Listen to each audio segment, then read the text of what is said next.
Good morning, all. Louise Eddington, Wisdom Weaver, Cosmic Owl Astrology, all those things coming to you this morning. What date are we on? I don't even know what date we're actually on. But anyway, I'm back from the UK. I'm going to be getting back into it today. I've had a lot, it's been an emotional roller coaster, let's just say. And it's been weird and great and fun and weird and strange and very emotional, up and down. But also, I've had a lot of thoughts and insights.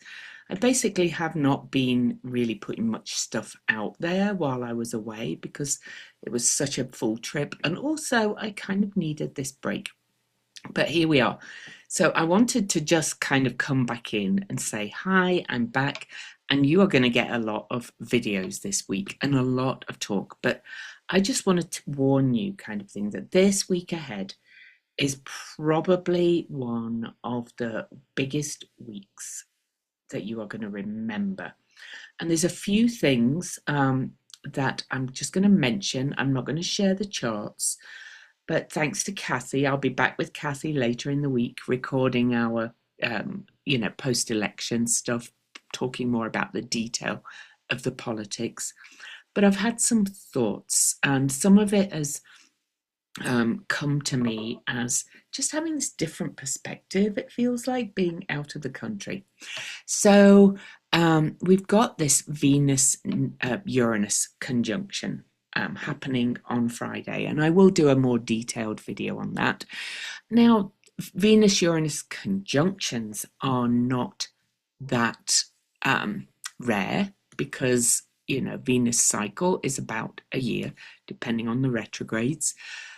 But this one is right at the end of the zodiac. So I'm going to do a really detailed video about that.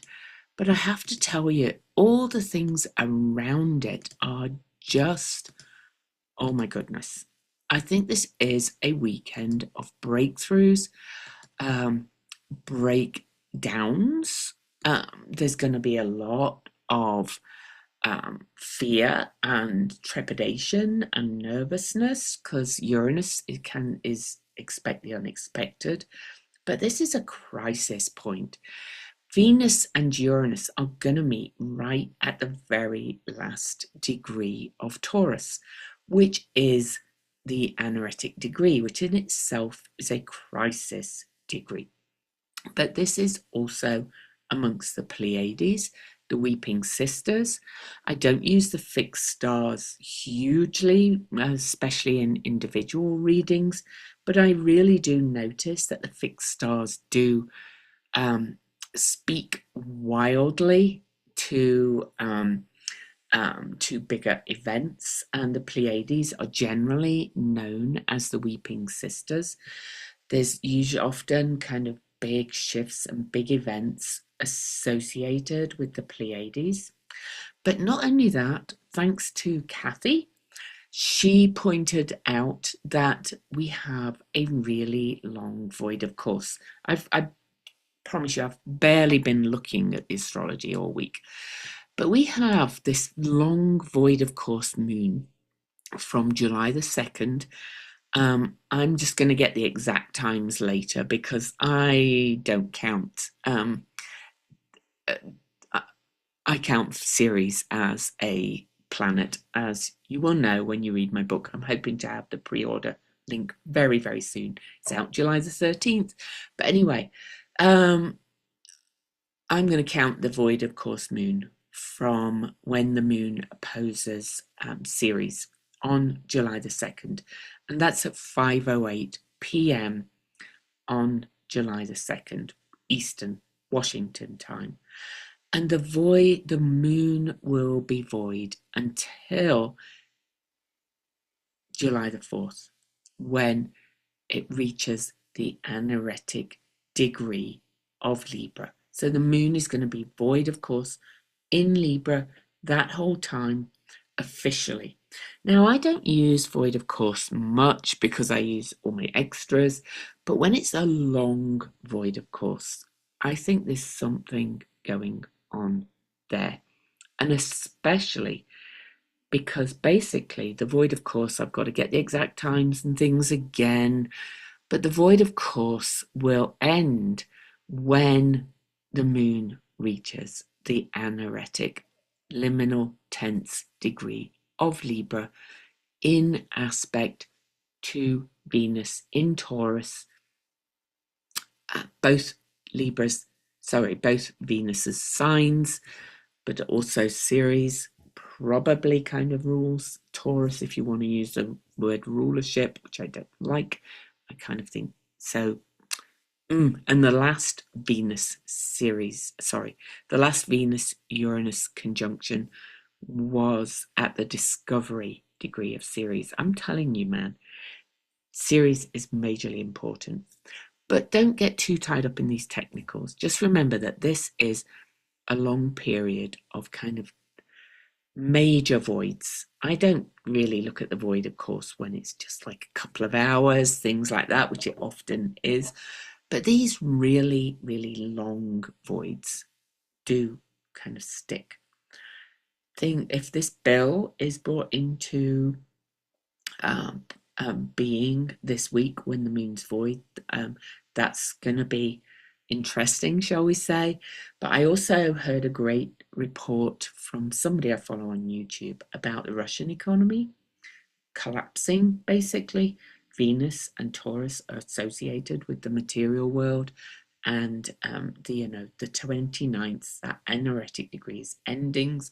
Uranus is like sudden shocks, collapse, breakdowns, breakthroughs, all of those kind of things. Things are going to start collapsing, but also climate.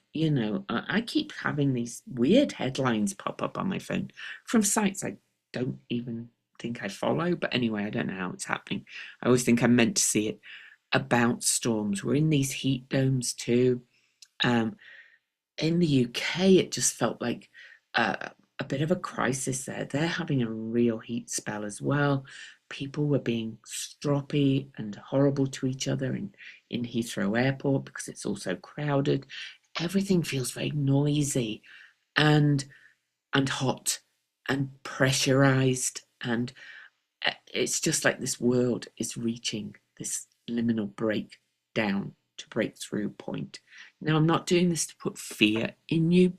I do think the general trajectory is positive, but I also think we have free will in how we respond to all these energies.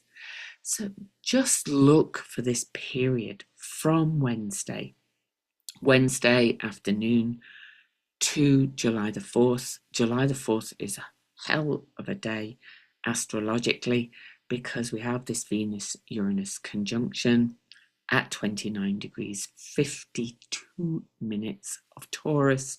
Then Venus will move into Gemini, and then Uranus is going to move into Gemini on July the 7th, but also Neptune stations retrograde on July the 4th, and incidentally, Neptune stations retrograde at the degree of the last Venus star point. There's so many pings happening right now. I've got to kind of go through it all. Expect a series of videos, probably one exactly on the Venus-Uranus conjunction, talking about that alone.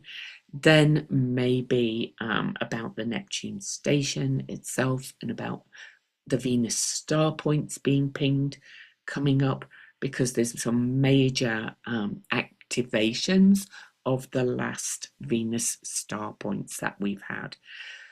Oh, we are, on the face of it, July looked kind of quiet, and it's not. But this week is huge. And so I just wanted to kind of tell you to hold on to your hats. Those anaretic degrees are wild, okay? They are really wild. My friend Leah Whitehorse wrote a great article about it years ago, about the anaretic degree. And that was published in Dell Horoscope, which no longer exists. She called it Tales from the Threshold. She basically said, well, Anthony Louis, who's a good astrologer too, he said a planet in a critical degree, the anaretic degrees, is like a person wandering through a demilitarized zone between North and South Korea. It's a risky place to be. So it's the ultimate no man's zone, no man's land. I'm quoting Aaliyah here. And it's sensitive, it's volatile, but also in fairy tales and folklore, these in-between places, I'm quoting the article, hold great mystery. Dawn, dusk, midnight, the shore where sea meets the land, the crossroads, all mark a moment of change from one state to another. So the 29th degree is liminal, standing at the threshold of their next sign. There's a sense of magic about these degrees, but there are huge potential, listen to that word, potential difficulties. Some of us will just sail through it fine, but this is a critical moment of change. There's a big crescendo this week. It's huge. So I'm not going to give any forecasts, but from this report I listened to this morning about something that's going on in Russia, which I will probably look at in greater detail when I look at that Venus-Uranus conjunction in greater detail.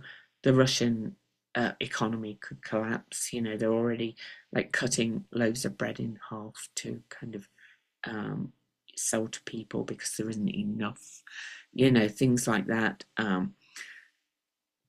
It's the end of a tether. And I think climate change as well. Venus is very much to do, and Taurus, very much to do with kind of climate and the earth. Libra, where the moon is void, is justice and balance and harmony, and also ideas. And so we're seeing a bit of a critical juncture as well in all of those kind of things. It's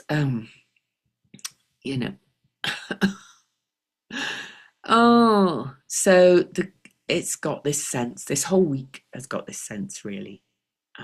Let's just say, Leah also said that the 29th degree has this sense of being void, of course, anyway. The other planets too. And so we've got that moon void, of course, too. We're in this space before some massive, massive, massive change. So look after yourself. I was up this morning before the dawn, walking to get back into things. I've got to run to the grocery store, but it's hot, hot, hot. Everything is hot. Not just the temperatures, everything's stormy, everything's liminal. Look after yourself, keep the faith, stay grounded, and we're going to be okay. Overall, love you.